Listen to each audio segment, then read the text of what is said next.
तो इन छंदों में ऋषियों ने इसको अव्यक्त किया।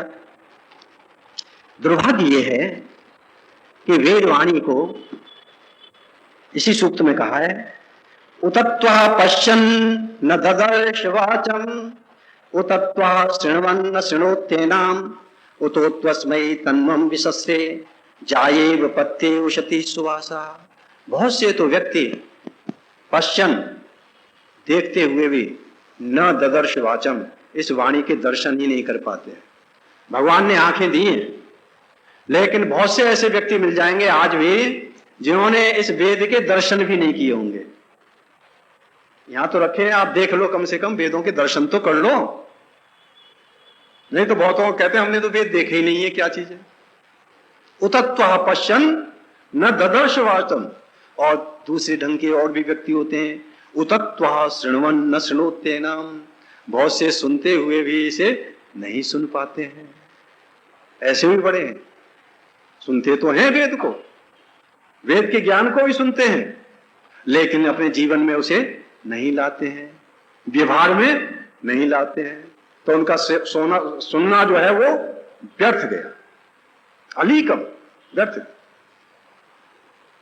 सत्संगों के अंदर कहते हैं 3 प्रकार के श्रोता आते हैं, सुनने वाले। एक आते हैं सही श्रोता, जो सुनते हैं, हृदय में उस ज्ञान को रखते हैं, फिर उस पर चिंतन करते हैं, परामर्श करते हैं, मनन करते हैं, और उसे फिर जीवन में व्यवहार में ले आते हैं। वो तो है सही श्रोता। और कुछ आते हैं सरोता। सरोता होता है जो सुपारी को काटता है। कुछ ऐसे ही आते हैं, कुछ आलोचना की दृष्टि से पकड़ेंगे, गलतियां पकड़ेंगे, ये करेंगे वो करेंगे, उनका ध्यान इसी बात पर रहता है। वो होते हैं सरोता। और तीसरे होते हैं सोता, जो आते तो हैं पर सोते रहते हैं, यहां पर नींद आ जाती है उनको, ज्ञान को नहीं सुन पाते। इसलिए इन सत्संगों में जाओ, स्वस्थ होकर के जाओ, सावधान होकर के जाओ, उस ज्ञान को सुनो, सुन करके मनन करो, तो ज्ञान आपका स्थायी रूप में बन जाता है। वेद में कहा उतत्वा शृण्वन् न शृणोत्येनाम, बहुत से सुनते हुए भी इसे नहीं सुन पाते हैं। उतोत्वस्मै तन्वं विशस्ते जाये पत्य औषधि सुवासा।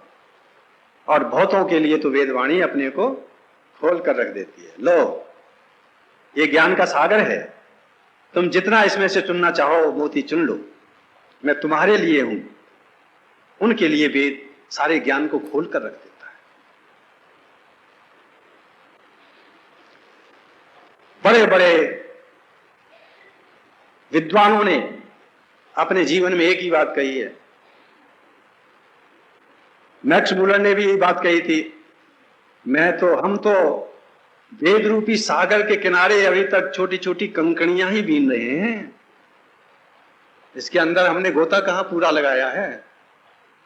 समुद्र के किनारे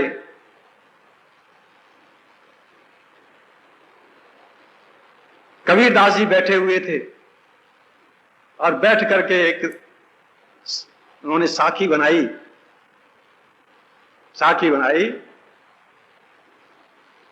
जिन खोजा तिन पाइया, गहरे पानी पैठ, मैं कबीरा बूढ़न डरी, रही किनारे बैठ। जिन्होंने समुद्र में गोते लगाए उन्होंने उसमें से मोती निकाल लिए, गहराई में गोते उसमें चले गए, लेकिन मैं तो उसमें गोते लगाने से ही डरता रहा, मैं किनारे पर ही बैठा रहा। यही हमारी स्थिति है। वेद के अंदर जो व्यक्ति गहराई से इसमें गोते लगाते हैं उन्हें इसमें बड़े बड़े मोती मिलते हैं, बहुत रहस्यमय ज्ञान मिलता है। और जो व्यक्ति इसमें गोते नहीं लगाते हैं, वो ऊपर ऊपर का ज्ञान रखते हैं, वो कोई बढ़िया ज्ञान नहीं होता है। इसलिए वेद ने कहा कि इसमें गोते लगाओ, बहुत से मोती मिलेंगे। उतत्वं सख्ये स्थिर पीतमाहु, नैनम हिन्वन्त्यपि वाजनेषु, बहुत से ऐसे ज्ञानी होते हैं जो स्थिर पीत माहू, जो उनके लिए कहा जा सकता है इसने स्थिरता से बड़ी सावधानी से इसको पी लिया है, इस ज्ञान को भीतर तक पिया है इसने ज्ञान को, स्थिर पीत माहू। और बहुत से कहते हैं अधन्वा चरति मायेश वाचम,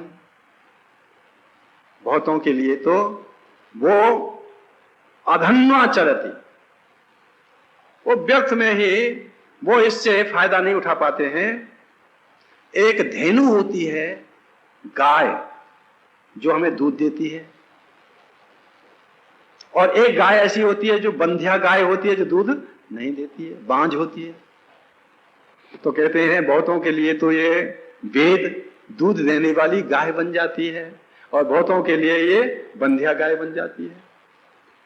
और एक और गाय होती है, ये गाय जो होती है ना हमारे शहरों में, एक गाय होती है उसका भी नाम गाय है, लेकिन उसे नील गाय कहते हैं, वो जंगलों में होती है। गो सदृशम गवयम, लेकिन वो दूध नहीं देती है, बेकार है वो, हमारे लिए किसी को दूध थोड़ा देती है। कहते हैं उनके लिए जो व्यक्ति इसमें गोते नहीं लगाते हैं उन्हें इसका दूध नहीं मिलता है। उनके लिए वाचम शुश्रुवान, ये वाणी जो सुनते हैं उनके लिए अफलाम अपुष्पाम, न फलवती होती है न पुष्प देती है। वो वेद तो चिल्लाते हैं, ज्ञान की चर्चाएं भी करते हैं, लेकिन वो इसमें गोते पूरी तरह से नहीं लगाते हैं। और बहुतों के लिए वेदवाणी लाभ ही लाभ दे देती है, उनके जीवन को भर देती है ज्ञान से, ये वेदवाणी है। यस्तित्याज सचिविदम सखायम न तस्य वाच्यपि भागो अस्ति, जीवन के अंदर एक बात अवश्य अपनाओ, वेद कहता है सचिविदम सखायम, जो इस वाणी को जानने वाला, वेदों का विद्वान जो व्यक्ति है उसका परित्याग कभी मत करो, उससे संपर्क रखो, उसके समीप जाओ, क्योंकि वह आपको सही ज्ञान देगा। उपनिषदों में यही कहा है, यदि गुरु भी किसी को बनाना है तो श्रोत्रियम ब्रह्मनिष्ठम, जो वेदों का विद्वान है और जिसने परमात्मा के आनंद को प्राप्त कर लिया है, ऐसे व्यक्ति को अपना गुरु बनाओ और ऐसे गुरु के पास जाओ। समित पाणी गुरु में वाविगच्छेत, संविधाएं हाथ में लेकर के अपने गुरु के पास जाओ और उससे ज्ञान प्राप्त करो। वेद में लिखा है जो अपने ऐसे मित्र विद्वान को छोड़ देता है, उसके पास नहीं जाता है, तो न तस्य वाच्यपि भागो अस्ति, ऐसा व्यक्ति जो गुरुमुख से वेद नहीं पढ़ता है, जो गुरुमुख से ज्ञान नहीं लेता है, उसकी वाणी में फिर वजन नहीं आता है। इसलिए गुरु को अपना महत्व है। हम गुरुमुख से व्याकरण पढ़ते हैं, हम व्याकरण के विद्वान बन जाते हैं, हम गुरुमुख से दर्शन पढ़ते हैं, दर्शनों के विद्वान बन जाते हैं, गुरुमुख से अगर वेद भी पढ़ लें तो हम वेदों के विद्वान बन जाते हैं।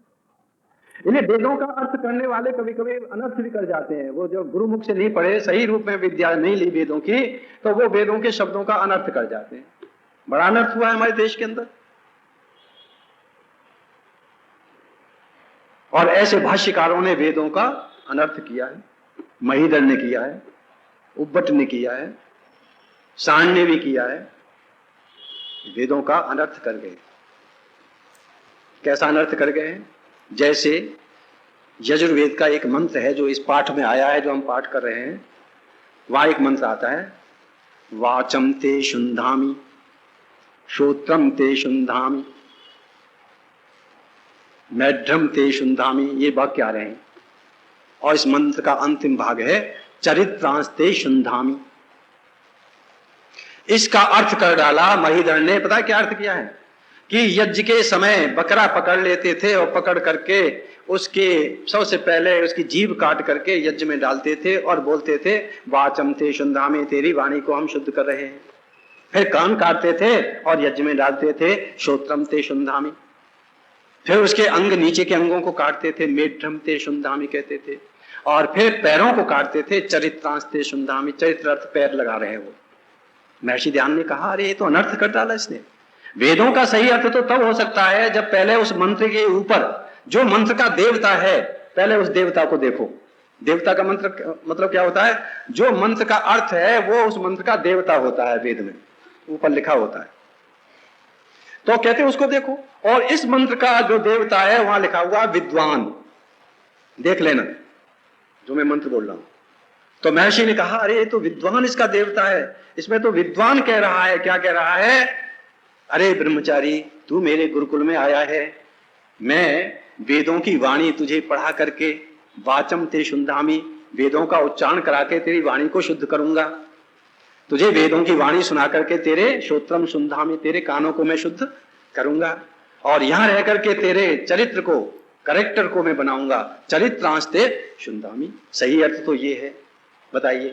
वो अनर्थ है और ये सही अर्थ है। ये महर्षि स्वामी दयानंद की देन है, जिसने हमें सही अर्थ बताना प्रारंभ कर दिया वेद के मंत्रों का। यही महर्षि की विशेषता है। महर्षि से पहले भाष्यकारों ने यह लिख दिया वेदों में पशु हिंसा है, यज्ञों में पशु हिंसा होती है, वेदों ने यह लिख दिया है, इसलिए हम वेदों को नहीं मानते ऐसे। किसी ने कहा वेदों में तो सोम रस के नाम से शराब का नाम है, वहां तो सोम का मतलब शराब है, लेकिन नहीं, वेदों में सोम शब्द चंद्रमा के लिए आता है, वेद में सोम शब्द परमपिता परमात्मा के लिए आता है। साम वेद में कांड ही, वहां पर पूरा अध्याय सोम से संबंध रखता है, पौमान कांड। सोम शब्द परमात्मा के लिए आता है, और सोम शब्द एक औषधि के लिए भी आता है जो सोमलता है, उसके लिए वेद में आता है एक मंत्र, यथा सोम औषधि नाम उत्तमम तथा अहम मनुष्येषु उत्तमम भूयासम। जैसे सोम औषधियों में उत्तम है, ऐसे मैं मनुष्यों में उत्तम बन जाऊं, ये प्रार्थना की गई है। वो तो उत्तम औषधि है। और कैसी औषधि है?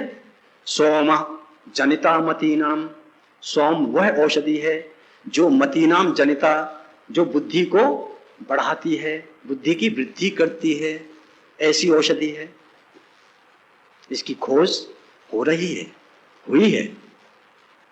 परंतु ये बताइए, शराब जो है ये बुद्धि को बढ़ाती है या घटाती है? शराब अंदर जाती है और बुद्धि बाहर भाग जाती है। बुद्धिम लिम्पति अद्रव्यम मदकारी तदुच्यते, जो बुद्धि को नष्ट कर देती है वो वस्तु मदकारी, नशे की वस्तु है। इससे बुद्धि थोड़ी बढ़ती है। ये तो बड़ी व्यर्थ में वेदों को बदनाम करने की वाली बात है। ये तो वेद में सोम शब्द शराब के लिए नहीं आया। हां, सुरापान का निषेध आया है, माने शराब नहीं पीनी चाहिए, वेद में विद्यमान है। यथा मांसम यथा सुरा यथा अच्छा परिदेवने यथा स्त्रियां विषण्यते मनः निहन्यते। ये अथर्ववेद का बोल रहा हूं मैं मंत्र। मांस खाने वाले व्यक्ति और शराब पीने वाले व्यक्ति और व्यभिचार करने वाले व्यक्ति और जुआ खेलने वाले व्यक्तियों का मन मर जाता है, वो जीवन में उन्नति उतनी नहीं कर पाते। ये वेद ने निषेध किया है। मना निहन्यते, ऐसे व्यक्तियों का मन मर जाता है, बुद्धि कमजोर हो जाती है, बुद्धि भ्रष्ट हो जाती है जीवन के अंदर। वेद में निषेध। ये विषय तो मेरा कल आ रहा है, विधि में विधि और निषेध वाक्य क्या है, लेकिन मैं बता रहा हूं वेदों में ये बात नहीं है। वेद बिल्कुल विशुद्ध ज्ञान है परमपिता परमात्मा का।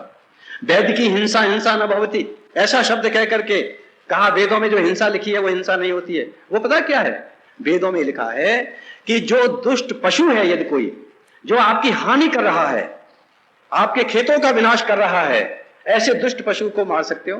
कोई कुत्ता पागल हो जाता है, दुच्छू नाम बाधस्व, जो दुच्छू नाम का मतलब पागल कुत्ता बन गया है, उस कुत्ते को मार डालो, कोई पाप नहीं है। और कोई व्यक्ति यदि ऐसा आतंकी बन गया है जो मनुष्यों को व्यर्थ में मारता फिर रहा है, दुष्ट बन गया है, उसको मारना भी पाप नहीं है। यह है वेद की हिंसा हिंसा न भव। वेदों में जिसको हिंसा की बात कही है वो इनके लिए हिंसा की बात कही है। निरपराध प्राणियों के लिए तो कहा है अनागो हत्या वही भीमा। निरपराध प्राणियों को मारना ये तो महापाप है, ये वेद में कहा है। इसलिए वेदों को समझो, जीवन के अंदर से सुनो, इस पर चलो। अक्षणवन्तः कर्णवन्तः सखाया मनोजवेषु असमा बभूव आदधनासः उपकक्षासः उत्वे हृदय वैष्णात्वा उत्वे ददृशे। संसार में अक्षणवन्तः आंखों वाले, कर्णवंतः कानों वाले, मनोजवेशु असमा। मानसिक शक्ति में जरा उनकी समानता नहीं है। कान भी है ना, आंख भी है, लेकिन जो बुद्धि है ये भगवान ने किसी को बहुत अच्छी दे दी है और किसी को कम दी है, किसी को बहुत ही कम दे दी है।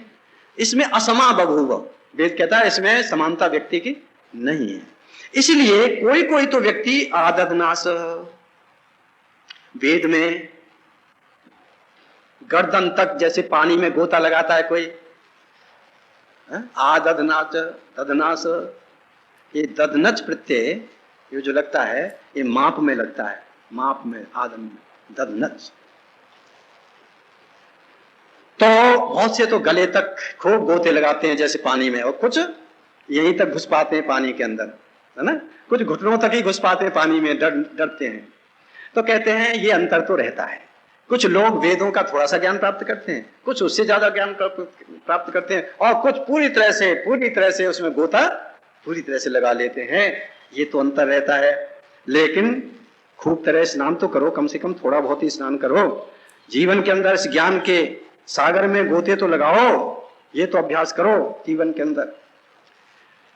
इस ज्ञानम सूक्त में आपने देखा कि जीवन के अंदर वेद ही हमें प्रेरणा दे रहा है। सर्वे नंदन्ति यस्सा गतेन सभा साहेन सख्या सखाया किल्लुषस्तत् पितुषणी येषाम अरम हितो भवति। जब किसी सभा के अंदर वेदों के विद्वान इकट्ठे होते हैं तो उनको भी एक दूसरे की प्रशंसा करनी चाहिए। वेद ये भी कह रहा है एक दूसरे से जलना नहीं चाहिए, प्रसन्नता महसूस करें। विद्वान, किसी ने लिखा है विद्वान विद्वान सम दृष्टा स्वानेव घुरघुराए थे। कमाल है, विद्वान को देख करके कुत्ते की तरह घुर्राता है। ऐसा नहीं होना चाहिए, बल्कि विद्वान के सामने जब विद्वान आए तो बसता है प्रसन्नता से मिलो, एक दूसरे की बात को सुनो, ध्यान से सुनो। कुछ वह सुनाता है हमें, हम कुछ उसे सुनाते हैं। विद्वानों का आपस में व्यवहार भी अच्छा होना चाहिए, लिखा है। सर्वे नंदन्ति, पहले तो सब उसकी प्रशंसा करते हैं सभा में आने पर, और वह विद्वान हमारे लिए पितुसनी, पिता के समान पूजनीय बन जाता है। वो विद्वान हमारे बीच में, हम उसका सम्मान करें, उसका आदर करें जीवन के अंदर विद्वान का। ये वेद कह रहा है, क्योंकि वह हमें पाप से दूर करता है, वेद का ज्ञान देता है, अज्ञान से दूर भगाता है। ऐसा व्यक्ति हमारे लिए हितकर होता है। ऐसे विद्वानों का सम्मान करना चाहिए। इस वेद ज्ञान को, ये अंतिम मंत्र है, इस वेद ज्ञान को यज्ञ के अंदर 4 विद्वान बैठकर क्या करते हैं? ऋचां त्वः पोषमास्ते पुपुष्वान् गायत्रं तो गायति शक्वरीषु ब्रह्मा तो वदति जात विद्यां यज्ञस्य मात्रां विमीत उत्वः। इसमें लिखा कि त्वः, एक विद्वान, ऋचाम, इन ऋचाओं को, कि पोषम, नियमों का पालन करता हुआ, पुपुष्वान, त्वः, एक उद्गाता बनता है, शक्वरीषु, नामक ऋचाओं को, गायत्रम, गायत्र शाम को गायती गाता है। एक विद्वान चारों वेदों का ज्ञाता ब्रह्मा बनकर जात विद्याम, प्रत्येक विद्या से युक्त मंत्रों को वदति, बोलता है। एक विद्वान अध्वर्यु बनकर के यज्ञस्य मात्राम, यज्ञ की सीमाओं को, साधनों को, व्यवस्था को विमित, निर्मित करता है। इस यज्ञ में 4 प्रकार के विद्वान बैठाए जाते हैं, एक होता, एक अध्वर्यु, और एक उद्गाता, और एक ब्रह्मा। चारों विद्वान अपने अपने विषय के विद्वान होते हैं। होता ऋग्वेद का विद्वान होता है, अध्वर्यु ये यजुर्वेद का विद्वान होता है, उद्गाता सामवेद का विद्वान होता है, और ब्रह्मा अथर्ववेद का विद्वान होता है। ये चारों विद्वान बैठ करके वेद की ध्वनि को गुंजाते हैं, सस्वर बोलते हैं और यज्ञ की प्रक्रिया को करते हैं। वेद हमें प्रेरणा दे रहा है कि जीवन के अंदर यज्ञों का कभी परित्याग मत करो, वेदों के ज्ञान को जीवन में लो और जैसा ज्ञान वेदों का है उस पर लेकर के उस पर चलो तो जीवन का कल्याण हो जाएगा। ये ईश्वरी वाणी है, वेद वाणी। उस ईश्वरी वाणी को हम जीवन के अंदर सुने। महर्षि स्वामी दयानंद ने यही तो लिख दिया है, वेद का सुनना और सुनाना, पढ़ना और पढ़ाना, है ना।